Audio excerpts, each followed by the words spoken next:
సీతారామాభ్యాం నమః. శ్రీ గురుభ్యో నమః.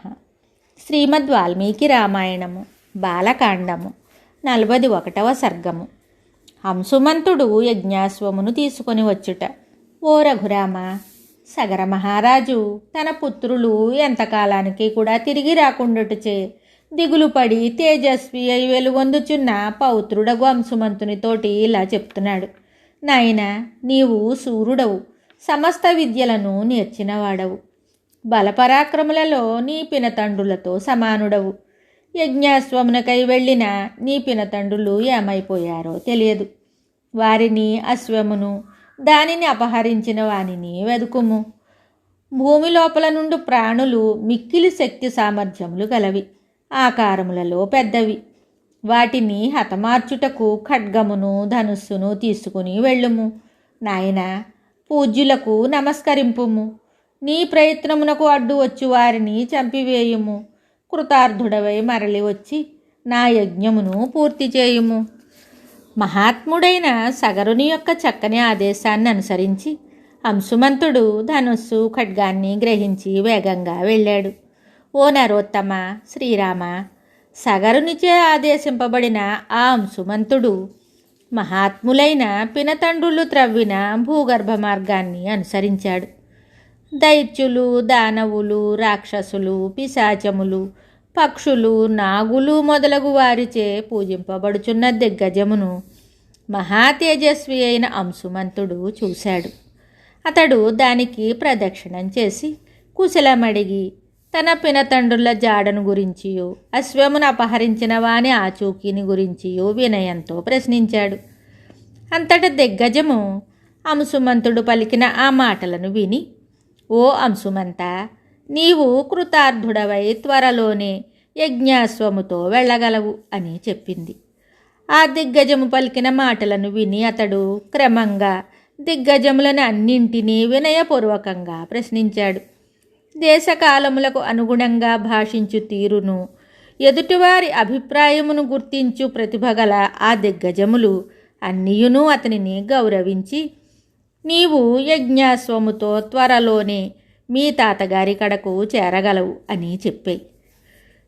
త్వరగా అంశుమంతుడు ఆ దిగ్గజముల పలుకులను ఆలించి తన పినతండ్రులు భస్మరాశి అయి పడి ఉన్న చోటికి వెళ్ళాడు. అచ్చట తన పినతండ్రులు కనపడకపోవటచే అంశుమంతుడు ఎంతో దుఃఖితుడయ్యాడు. వారి మరణ వార్తను విని మిక్కిలి పరితపించి అడవసాగాడు. దుఃఖ శోకములకు లోనైన ఆ నరశ్రేష్ఠుడు అచ్చటికి సమీపముననే అటూ ఇటూ తిరుగుచున్న యజ్ఞాశ్వాన్ని చూశాడు. అతడు తన పినతండ్రులకు తర్పణములనిచ్చుటకు సంకల్పించాడు. అందులకై ఆ తేజస్వి నీళ్లకై తిన్నగా అటూ ఇటూ చూశాడు. కానీ జలాశయం మాత్రము కనబడలేదు. అతడు తన నిశిత దృష్టిని ప్రసరింపచేయగా తన పినతండ్రులకు మేనమామయు వాయువేగము కలవాడును ఖగరాజు అయిన గరుత్మంతుడు కనబడ్డాడు. అంతటా ఆ మహాబలశాలి అయిన వైనతేయుడు అతనితోటి ఇలా అన్నాడు. ఓ నరోత్తమ, శోకింపకము. నీ పినతండ్రుల మృతి లోకహితమునకే జరిగింది. మహాబలశాలురైన నీ పినతండ్రులు మహానుభావుడైన కపిలుని కోపాగ్నికి దగ్ధమయ్యారు. వీరికి లోక మర్యాదను అనుసరించి తర్పణములను విడువదగదు. ఓ నరోత్తమ, గంగానది హిమవంతుని జ్యేష్ఠపుత్రిక. ఓ మహాబాహు, ఆ గంగాజలముల యందు నీ పినతండ్రులకు తర్పణములను విడువుము. భస్మరాశిగా మారిన నీ పినతండ్రులను లోకపావని అయిన గంగా పవిత్రులను గావించును. పునీతమైన ఆ గంగోదకములచే ఈ భస్మము తడుపబడగా ఆ 60,000 మంది రాజకుమారులను స్వర్గానికి చేరతారు.